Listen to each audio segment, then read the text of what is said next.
Welcome back to Abundant Culture Podcast, where we dissect the mindsets and tactics of the true beasts of business. People like Gary Vee, Grant Cardone, and Warren Buffett. All to create a blueprint to experience life more abundantly. Hey everyone, Joseph here. Now you guys know that we love to interview people who have very unique businesses. And if you like that as well, we feel like you're going to love today's podcast guest. Today, we're interviewing none other than the co-founder of the Magic Penthouse himself. The Magic Penthouse has quickly grown to be ranked number 4 on TripAdvisor under shows and concerts. And today, we're going to be covering how the Magic Penthouse brand was built and how they sell out every event, even though they have a $0 marketing budget. So get ready to listen to our guest, Sin Ordu. All right. Thanks, Sin, so much for being on the Abundant Culture Podcast. We're so glad to have you because we feel like what you do is ultra unique. I've never met somebody who has the same type of business you do, so we can't wait to jump into that. But as always, first, we want to start off with your story, and we want to know, our audience wants to know, how did you get into like what you're doing now and, kind of what's your background? Sure. Well, first of all, thanks for having me. I'm excited to share my story. The whole thing, the Magic Penthouse started kind of randomly, as I think most businesses do. I have a master's in business psychology, and I was working as a consultant in Germany first, and then I moved to the US for my fiance. So love brought me here, right? And then I ran into Nick Roy, who's now my business partner, at a magic shop. So it's that geeky. That's right. We literally met at a magic shop, and I've been doing magic for 15 years at that point. So I love the arts. I've been performing a lot. And he turns to me after a while and he said, "You seem like a normal guy. We should hang out." Which is not normal that in a magic shop you always meet normal people. So I appreciate it. I took that as a big compliment. He invited me over. He had a custom suit store in a penthouse. I went there and I said, "Oh my God, this is an amazing space." And after we hung out a little bit and like geeked out a little bit with magic, I said, "Why don't we throw a party up here and just make it magic themed, I guess." And the name came right then and there, very obvious. It was the Magic Penthouse because the custom suit store wasn't a penthouse. And we just did it, and it was a blast. And so we just kind of did it for ourselves. And then eventually it took off and took us in a direction that I never anticipated because I never planned on being an entrepreneur. Oh, wow. Most people don't. Yeah. And like that is really cool how you kind of just like fell into it. But how did you get into magic? Like take us back to the point where you were like, "That's it, I'm doing magic." I mean, so I think I started in 2002, and my brother was a foreign exchange student in the US, so I was in Germany. And back then we had something really new called the internet and MSN Messenger, right? You could start instant messaging. And I think for the very first time you could send a video in 2002 maybe. And my brother sent me this low quality webcam video of himself of doing a card trick. And the card trick was just what with magic we call a color change. You would see one card and it would change into a different card. And the video was over. And I was completely blown away because I don't think YouTube was a thing yet, so I didn't see ever a magic video before, and I knew it was him because I recognized his ugly pants. So and I just kept watching this video and I couldn't figure it out, and because we're brothers he wouldn't tell me. So I just started reading books. I needed to figure it out before he returned from the US. He was there for 1 year, and I didn't, but I learned a million other things on the way that I could show him when he came back. And eventually he did share that secret with me. And I think once you find something that's your passion, then you can't stop. It's just as soon as people look away, like whether you're at work or like on the train, it doesn't matter, you want to do that. And that's what magic just instantly became for me. what other people see as horrible, I have to practice 8 hours a day, was to me like, oh my God, how do I get enough time so I can practice 10 hours a day, just because that was my passion. Yeah. That's awesome. And like that brings up when we first had like an introduction meeting.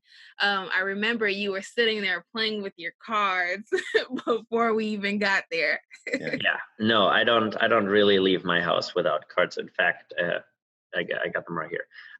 But, but so if you hear like a little sound like that, that's always cards, I promise. Awesome. So Yeah, it was more so, and I like the mindset that you really attacked it with, because I think so often in life we think about, oh, I have to do this, or I have to do that, I have to practice this amount of time, or I have to practice this amount of time.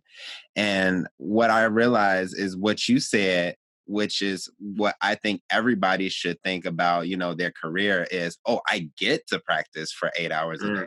And as a matter of fact, I should be trying to figure out how I can get to practice 10 hours a day. And I think that's very, very pivotal for anybody who wants to get into entrepreneurship.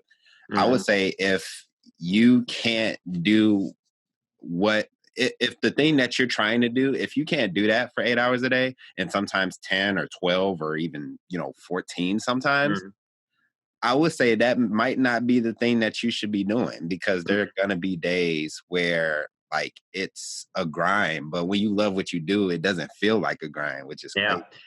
great. Now there's two sides to that, and I want to speak to that. And this kind of comes from my business psychology background. Everyone always says, follow your passion, which is I'm not 100% behind that, because honestly, your passion might not turn out to be a real career. Honestly, magic, just by doing magic, for most people, that does not turn into a career. Yeah. But what I would say is be open-minded when it comes to new passions, because passions can develop and passions can go. So honestly, I'm not into practicing 8 hours a day anymore. That phase came and left, but I'm still super interested in magic. So I actually turned that around, and now my passion is giving amazing magicians the right setting, the stage, the feedback, the opportunity to be showcased, right? Yeah. So a lot of times people think, well, my passion is writing. I love writing books. And then they're like, well, that means I'm an author. And then they start doing it and they start hating it eventually, but they feel like they're grinding. They have to grind every day and do it. Be open to where the path can take you, and then new passions will develop. I think so. It's a tricky one to say follow your passion in that sense. With that in mind, I got lucky. I got really lucky. I have to say that. Yeah, for sure. And not take ownership on everything.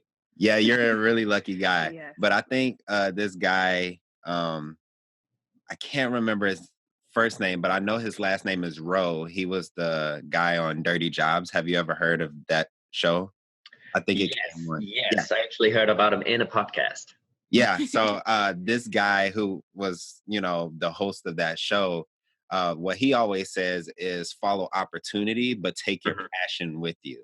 And I think that's so kind of integral to like your journey in life, because just like you said, your passion may not necessarily have an opportunity for you at the moment, but it's kind of like the cards that you bring with you all the time. You may be going for a different job interview, but guess what? You have your cards there, and you never know where that could really lead. So I think what you just said there is important. And I think a lot of entrepreneurs should definitely keep that in mind, because like you said, passions, they change, they transform. My passion wasn't always finance. Actually, I didn't even get into finance until like a couple years ago. But then when I got into it, it formed into my passion. Yeah. So I think it's great that you shared that with our viewers, because a lot of people struggle with that. Oh, I'm trying to follow my passion, but I need to make money. And then, it's hard to put it together sometimes. But you're a lucky guy, so you did. I did, and I'm constantly evolving around what makes me happy there. If other people, they're true. When I talk to a lot of our magicians, in fact, I just had a meeting with them. I ask them, what's your goal? And they say, I just want to perform as much as possible. That's that's where I strive. And I'm like, you go, I'll give you all the gigs that I got, because right now that's my passion, is showcasing you, making you look the best. And so different goals, you just got to talk to people too and see how can you work together and give each other more work that you love. Yeah. And take away the work that you don't love. Mm-hmm. So for the audience members that don't know what exactly Magic Penthouse is, can you explain like what that is? How it goes. Sure. So the Magic Penthouse, I explained earlier how it developed. It was just kind of, let's throw a fun party. But eventually we started talking about, what do we want out of magic? And why is so much magic that we watch nowadays shitty? I'm sorry, I don't know if I can curse on No, this. you're good. You're good. I mean, we all know that magician, like with a top hat and pulls a quarter out of you, that creepy uncle, or the people who like saw women in half or link rings. And I'm like, why the hell are you linking rings? What's the point of linking those two rings? How is this relevant to me? Right? Like, why would I care if you can pull a quarter out of my ear? Like, I have an ATM card, I can get money. But so what we said is, how do we make magic relevant? Because magic is not limited by playing cards or by coins. Magic is defined as anything that's impossible. So ultimately, we got together. I was lucky enough that the magic community is fairly small, and I got to meet amazing magicians who are really pushing the envelope. So we said, how can we push this envelope further and say, how do people care about this again? So we started off kind of like the Disney concept. We said, what would be the ideal case scenario? Right? And I said, well, at my perfect party, there's always an open bar. That's what I said, because I love parties with open bars. So we said, all right, open bar. And then I said, if I have a perfect party, I would love live music. So we had live music. And I said, I want the magic real close up in my hand, not on stage. And that's what we did. And that's how it kind of transformed. We just said, what would we want out of it if it was relevant and new? Kind of threw away the idea of, okay, we have a stage now. Let's create a normal magic show. So this is the history, how it all came about. But the way you can imagine it now is really, it's once a month for the public. It's 100 tickets limit. We've been sold out for 3.5 years now, every single month. And it's open bar, catered food, live music. And we're actually at 5 magicians now who perform for you up close and personal. And it's a combination, I can't give too much away, but it's a combination of stage magic and close-up magic. And you can really just imagine like a 3-hour cocktail party that's designed around magic. Yeah. And the guys, if you go to the website and if you look at the pictures, like the pictures explain everything he's talking about. Like just looking at the pictures, it's like, man, I want to go to this. Yeah, for sure. It's a blast, and it's important to us that for everyone it's a blast. So I want the musician to have a great time. I want the magicians to have a great time and not just think, oh, it's another gig. I want every single person who comes to be like, oh my God, I've never experienced anything like this. So if people clap after a magic trick, they're like, yeah, then we didn't do our job right. They need to be in awe. They need to not be able to speak or scream or run away. And that's what we're going. We're going for big reactions. We're going for performances that will influence them longer than 1 minute, but they talk about the next weeks. Wow. That's awesome. That's amazing. So you mentioned that you've been sold out for so long. Mm-hmm. How did you actually manage to sell so many tickets without like a huge, massive marketing budget or something along those lines? Well, the marketing budget has been and still is $0. That's amazing. We spend $0 on marketing. It's all word of mouth and just on our online presence. But we started very simple with, tickets used to be in the very beginning $50, and we only invited we had 50 people. And again, we had open bar, catered food, live music. At that point, 3 magicians in a penthouse space. you can't get that price anywhere in Chicago. So we had way too much value for way too low of a price. So that was an easy sell. You just, I mean, we combined our contacts. We sent an email out, said 50 tickets, get them now. Boom, people were like, $50, open bar, 3 hours. Hell yeah. Right? Yeah. But once you create a hype, once people want to come, but they can't because it's sold out 4 weeks in advance, then you're creating value. And then when you say $75, they're like, I don't care. This seems to be something that's worth it. Simultaneously, I'm really grateful that from the very beginning, our followers and our attendees loved it. So we have, I don't know, 130 perfect reviews on TripAdvisor, or nearly perfect, I should say. We have phenomenal reviews on Yelp and Google, just because people really enjoyed it and they felt that this was a passion project. And people want to support passion, which is something I'm really grateful for too. Mm-hmm. Yeah. And that's amazing, because I feel like you guys are so customer centric that it's almost the ideal situation for an entrepreneur, right? Like, you know, a lot of, you know, when you're dealing with business at, you know, higher levels and different things of that nature, you're trying to figure out, all right, you know, how much do we spend on marketing, and, you know, how do we, you know, do the marketing this month and stuff like that in order to get people in. But I think at the core of business, the goal is to deliver such a phenomenal product or such a phenomenal service that people have to talk about you. They will talk about you. And they will bring people to you. And you're like one of the first people that I honestly ever heard of that, with pretty much just a simple online presence, no marketing dollars, have managed to grow a really, really successful company in a niche that I don't think a lot of people really pay attention to that much. So that's my hat's off to you. That's awesome. That is awesome. Again, I feel like I got really lucky because I met the right people at the right time who shared the same values, and were willing to help us out. But something that I highly encourage everyone to do is talk to your customers more and see, because you're not going to come up with a perfect product. Let's be honest. Your product is, in the beginning, most likely not even good. Yeah. So the more you really get your customer to tell you what's good and what's bad, and you listen to that. I mean, as I said, I just met with magicians again, and we had a debrief meeting. We talked individually what went well, what didn't go well. And we have a survey going out to all of our attendees asking, what did you like most? What could be improved? How would you describe it? And every single comment we go through, we talk about, and we see how can we improve on that. So we've literally never done the same show twice, because we always, after every single show, change things. That's amazing. That is amazing. Yeah. So that's raising the bar. Right. That is. So how did your very first show go? Because you said that, you know, your product is not going to be great the first time. So like, you know, how did it go? Like, was it sold out, or, you know, what was it like? With usually if you do something for the first time, who's going to come? Friends and family.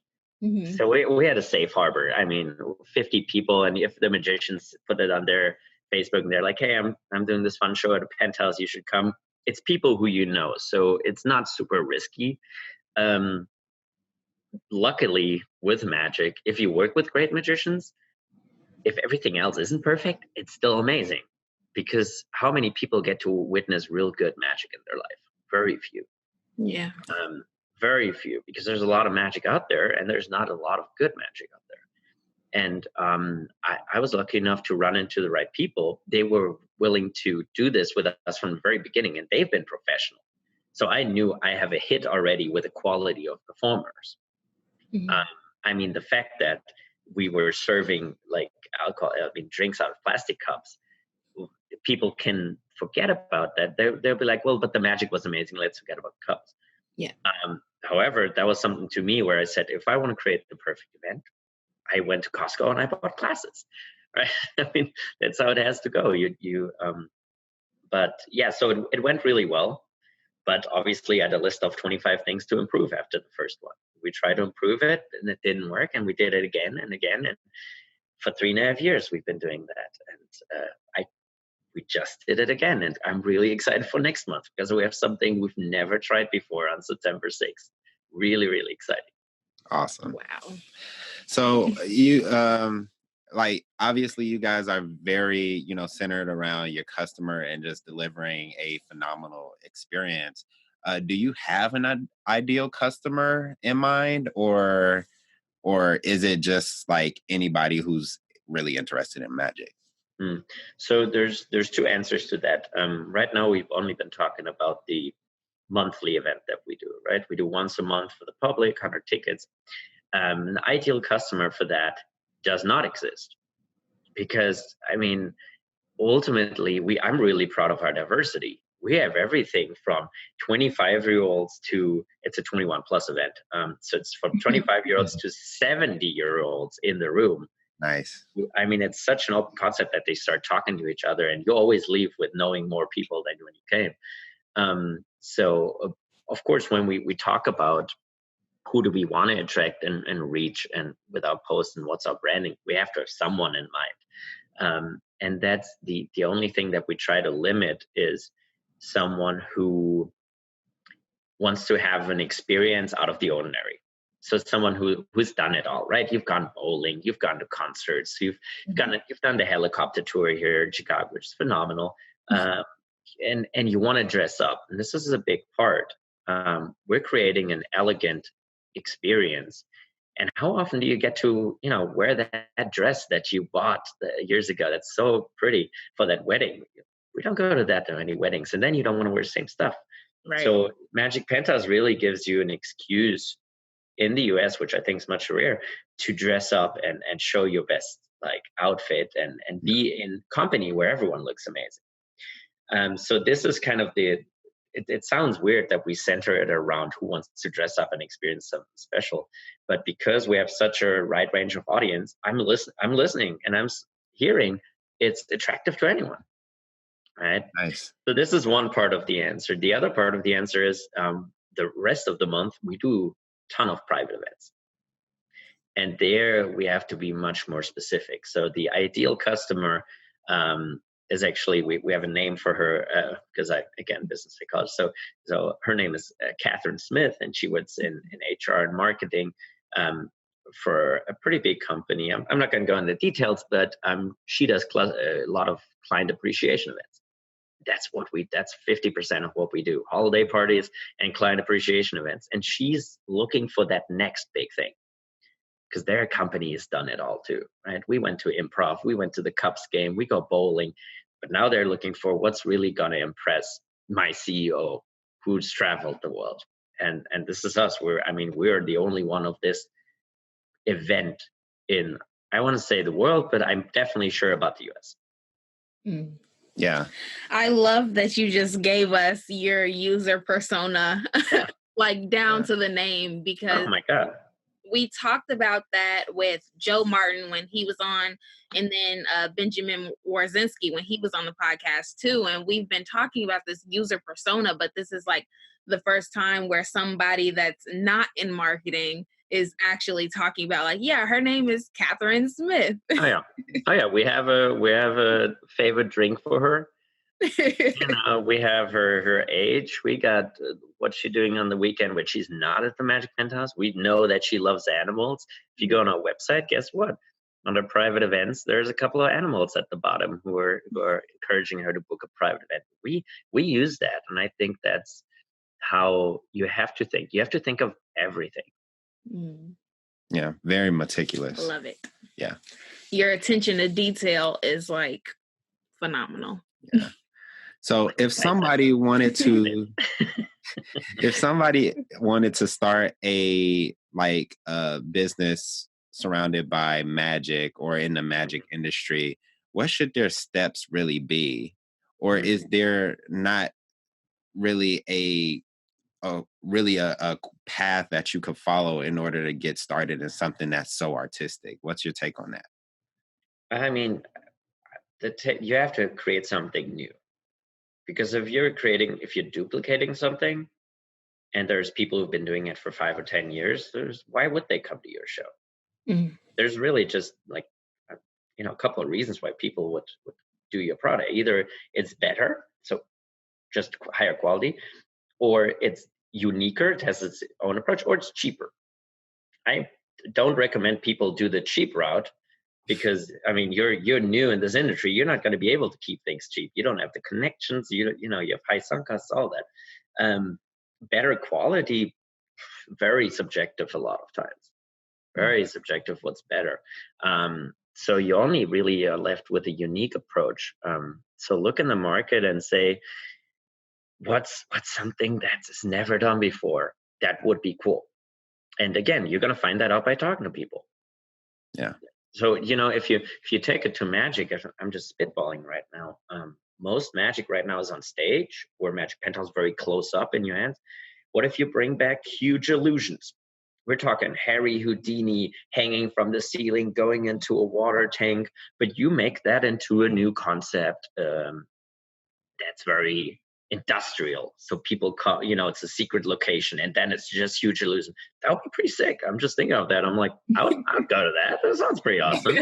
Definitely. You got a new business idea. Yeah. That's an idea right there. But then, that's a new approach. That has nothing to do with Magic Penthouse. That has nothing to do with, there's other magic shows in Chicago. And I think people will be into that because we're in an age where people are looking for the new big thing. Mm-hmm. If Cool. you're not a tourist, if you're just in your own city, you're looking for that new cool thing. Yeah, Yeah, that's true. definitely. And it's oftentimes hard to find too. Very. Yeah, which it should be, because otherwise, the exclusivity point is always a good sales point. Yeah, it is. Yeah, I mean, definitely. because we didn't even hear about the Magic Penthouse until Joe Martin told us. He was like, yeah, have you guys been to it's like a magic show in this penthouse? And we're like, no, we haven't. And then we met you at the event, and then we were like, okay, this is the Magic Penthouse guy. That's me. Sounds like a strip club, but it's not. That's hilarious. So what are some embarrassing moments that you've experienced in business? I mean, if you're in show business, there's always things going to go wrong.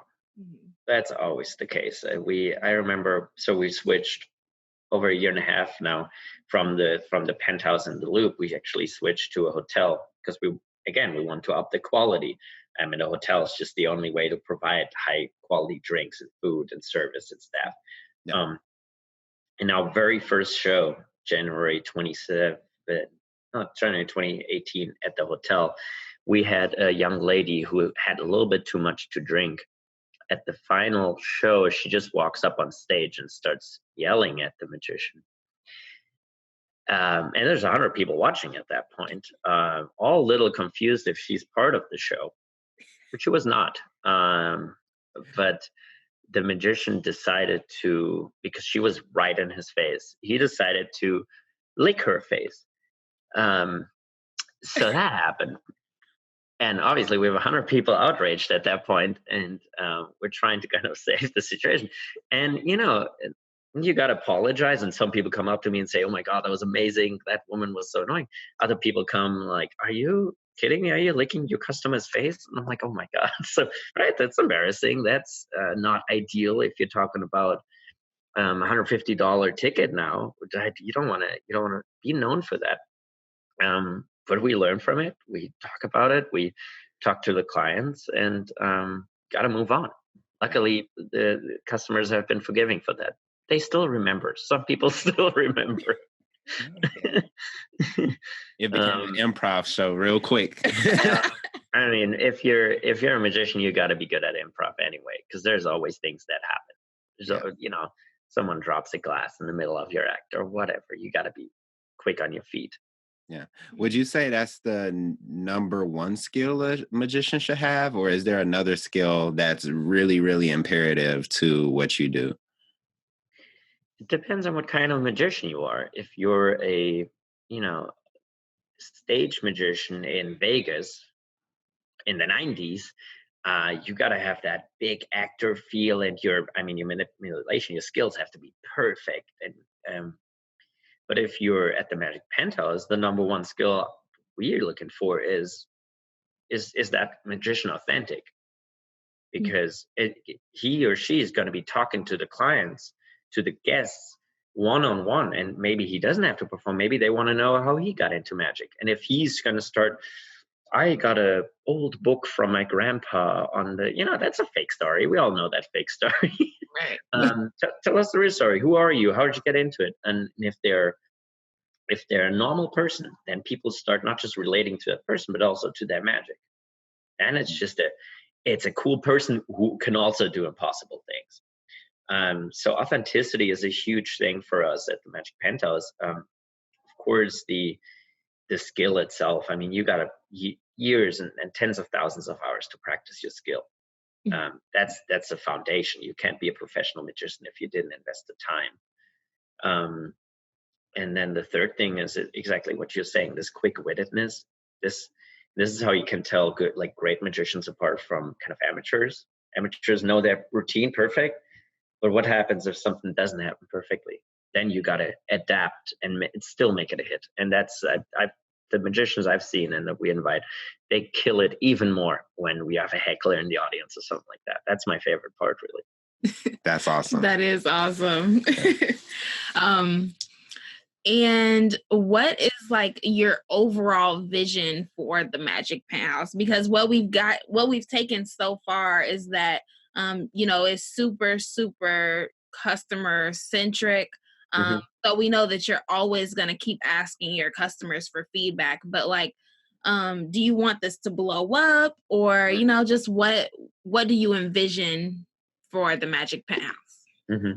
So right now we're establishing ourselves in the Chicago market, where we just want to have an even stronger brand. The goal there is that people say, I've heard of it, I haven't be able to get tickets yet. That's the goal.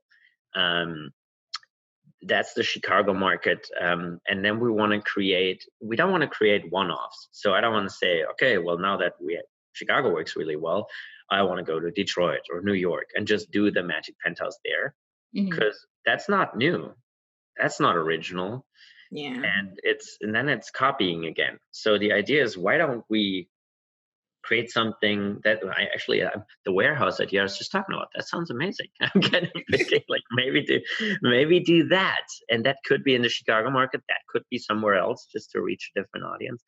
And we have a lot of partners right now that are reaching out to us that want to create that next new experience. They always approach us with, maybe we can do Magic Penthouse here. And I say, let's just do something completely unique. It doesn't have to be Magic Penthouse. So that's our vision for it. We want to keep pushing the envelope, but not just make it a franchise or whatever. Because again, this is still a passion project. So I very much care about how this develops and how original it is as well. Yeah. Is there something that you do outside of magic that helps you stay this creative? Because I always think of certain skills as almost like a muscle, and I'm a very analytical person, so I literally analyze things every day. It's something that I'm just naturally good at. So is there I can see you're really creative, but is there something you do that really keeps that up, or is it just come natural to you? Well, first of all, I don't want to take all the credit for the creativity, because I really don't. I meet with the magicians. Those are the artists. They're giving input that's so valuable. I'm just there taking notes. I'm like a secretary. And of course I have to see what's possible, what's affordable, what's relevant, what matches the brand. But a lot of ideas come from other people. Most ideas, I would even say. And I think that's something that most people forget. Just ask for help. Something better. Ask for advice. People love giving advice. Yeah. They love to be the person who's like, oh, you came to me for advice? Well, let me tell you what I think. If you ask for help, you seem a little desperate. If you ask for advice, they're like, oh, you're a smart person. Come to me. So I do that a ton. And then I just search for patterns and try things out. In my own creative process, I believe in boredom. I honestly think when you're bored, you create the best stuff. And in our day and age, you don't get bored a lot, because as soon as you wait in line for a grocery store, you pick your phone, right? You get your phone in your pocket. So I consistently force myself to be bored. So whether that's just like, I, I have a balcony here. I lay on the balcony without music, without a book, without anything, even without cards, because that's a preoccupation for me too. And I just sit there, like, or sometimes I force myself when I walk to a meeting that's like a 45-minute walk. I just walk. Don't take music with you. Don't do anything. And you'd be surprised where your mind goes and what solutions come up in these phases. I mean, the obvious one that everyone talks about is in the shower, right? Because you can't have your phone, though they're waterproof now too. So I bet people watch Netflix in the shower. But that's what I'm saying. That's something that a lot of people overlook. The fact that you create really, really fun ideas when you're just bored. That reminds me of like meditating. So there's like a whole bunch of different ways that you can meditate. So like, would that one be considered like active meditation maybe? It might be. Like, I would think so, because for me personally, like, I found out that I'm kind of a night person. So I don't necessarily meditate, but I get really bored at night. I mean, super bored. But if you look at the notes in my phone, all of the notes came from when I was just like thought about something, and it was like midnight, nobody's up, nothing's on TV. So it's like, oh, this would be a good idea. I guess I'll talk about this tomorrow with, Jasmine whenever she wakes up. So I think it probably is kind of a form of meditating, but it's just a little bit more active than maybe focusing on your breathing. You're just kind of letting your mind wander. And I think it's genius that you really do that almost intuitively. Like without even calling it meditation and forcing yourself to think of it as that. Because it's like you force yourself to be bored, where the average person like me, I don't force myself. I try not to be bored. I end up bored sometimes, but I do my best to try not to be bored. But like when you really put it that way, as almost an exploratory thing, I think it is really beneficial for people who have to create anything, whether it's a business, a piece of art, or magic, as you do. Yeah. I mean, there is a wonderful book, actually. I'm trying to find it right now. I think it's called The Power of Boredom, right here. Mark Hawkins. I'm not sure if it's that one, but I think it should be The Power of Boredom, which is exactly what I'm talking about. And I heard a podcast about it, and I loved it. It's really statistically shown that you have those wonderful ideas when your brain is in auto mode. It's just kind of doing its thing. It's making new connections that you couldn't make consciously. And there's fun exercises in there too, which is like, watch your water boiler. Just watch it, like until it's boiling. Just it takes, I don't know, a minute or something. Turn it on and you gotta watch that. And it forces you to get into the habit of boredom. And it also forces you to reframe it and think, maybe it's not so bad. Why am I afraid or trying to avoid this feeling? Yeah. Right? So did you read that book and then you started doing things like being bored, like on purpose? Or was it kind of like you were already bored and then like you found the book?